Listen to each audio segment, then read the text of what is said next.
Now the tabletop has been stripped, I've sanded it very lightly with a Makita sander and a very fine 320.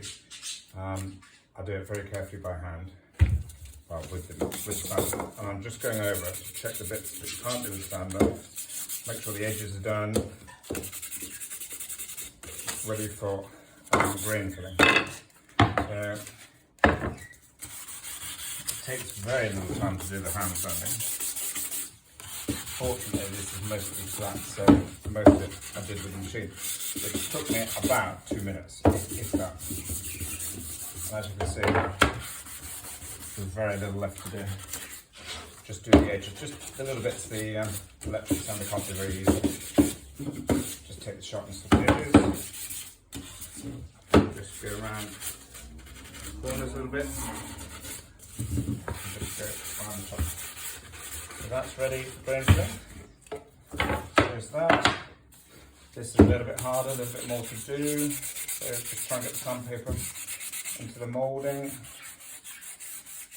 It's quite good work on that last bit that you didn't get out with the strip of wildwood as well, because the paper will, if you get the paper at an edge, it will go into that, right into the edge of the moulding.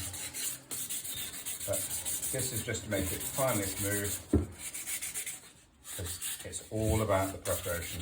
The final finish will be so much better if you did the sanding properly, the stripping properly.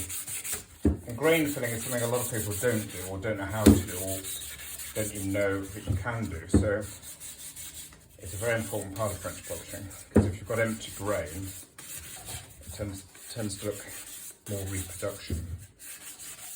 Antiques were always full grain. It was a sort of sign of quality, I think, to have a full grain. And also, a French polish finish needs to have full grain. Otherwise, you see the little specks of grain and it detracts. You always sand with grain, unless you're using a very fine sandpaper. I think this sandpaper is 240. So really, if I had 400, I could go against the grain.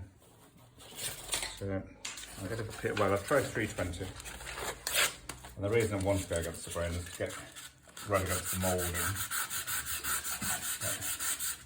And then you can just go with the grain to get those little marks out. And just do the top of the moulding, because obviously when the table's back together, it's the top edges that you'll see mainly. And that's it, almost done. So it's a very quick process to sand it, and that's good because you're taking off sort of less of the wear and tear, because there's little dings in it which are quite nice, so I don't want to remove those. I just want to have a good even finish at the end. So there we are. So I keep my disposable gloves right next to the bench because it's really important. I don't particularly like grain filler on my hands. It's an oil base and it's got stain in it, which is great for the wood, but it makes your hands look rather horrible and it's very difficult to get off. So I'm going to get some more tissue. I've got a big industrial roll of it here. And I'm using a Jenkins Antique Mahogany Jacco fill, which I like using because it's got a colour in it. I'll do the underside first. It doesn't need very much because we never tend to do quite so much to the underside of a piece of furniture. Although I do want the outside to look tidy when it's finished. I don't like it when a piece is really scruffy underneath. I think it looks like you didn't do a proper job. And this will be seen when it's sort of tilted at strange angles, as it can be. So it does need to be done really. I've done videos of this before, and I've said before, this filler does dry very quickly. And once it's dried on the surface, it's very difficult to remove. It's very easy at this stage.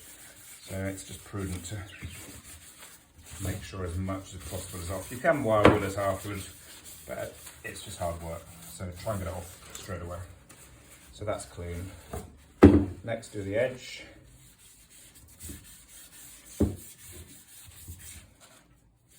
The reason I particularly like this filler is because it puts the colour in. So if you want to put a little bit more colour back onto what you've just stripped, as you can see this is, you're doing it in one process. You're not having to stain the wood, then fill the wood. You know, and then in a commercial sort of setting where you're doing this professionally to make a living, it makes a difference. I know as a hobbyist it doesn't really matter because it's only a few minutes to stain, but if you're doing, say, 10 sort of pieces a week, it makes a big difference if you can cut out something. And this top is the bit that needs to be the best finished, so I'm going to make sure that I really fill it carefully. I'm going round and round in circles because that's what pushes the grain filler into the grain. As you can see, the colour's come out really nicely. It's come back to a lovely walnut colour. It's a very easy process.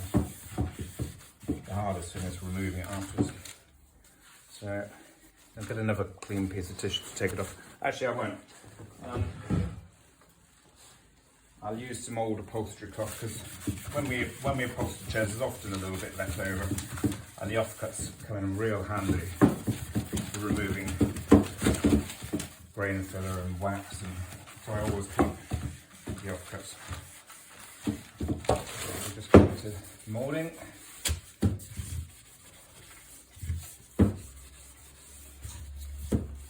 That's it, so it's all coming off that. The brush I use for taking off the stripper, you can also use to take out the leftover grain filler, which is quite useful. Just quickly go around. You can see that it's just taking out leftover. And that's it.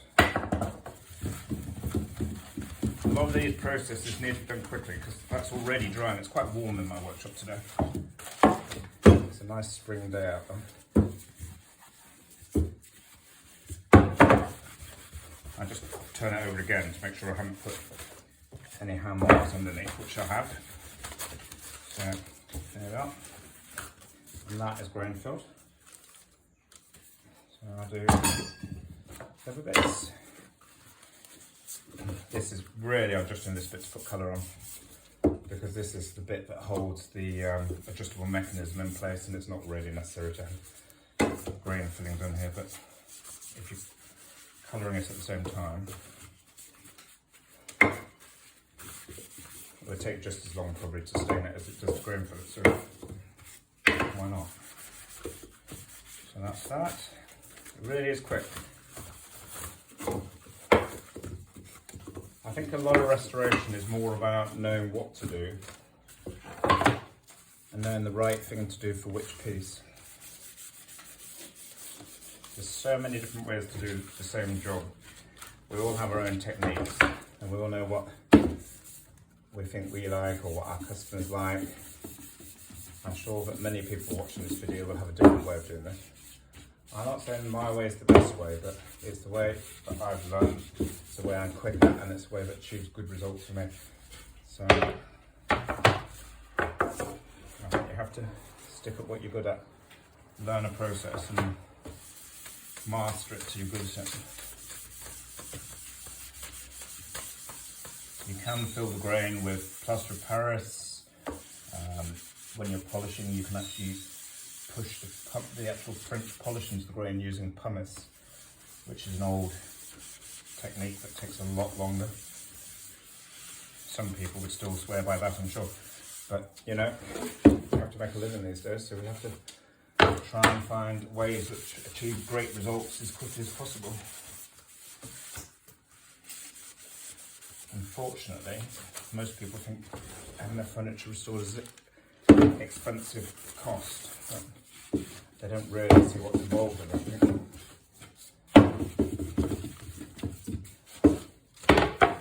Just about to do now. I don't know if you can see the filler, it's like a brown mousse.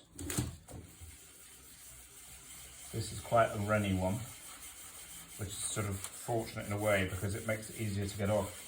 When this dries out, it gets a lot thicker and then it gets more difficult.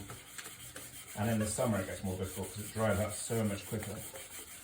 And if you're doing a big dining table, you're not moving fast, by the time you get to an end of a leaf, it will already be drying and your dog's twice as difficult.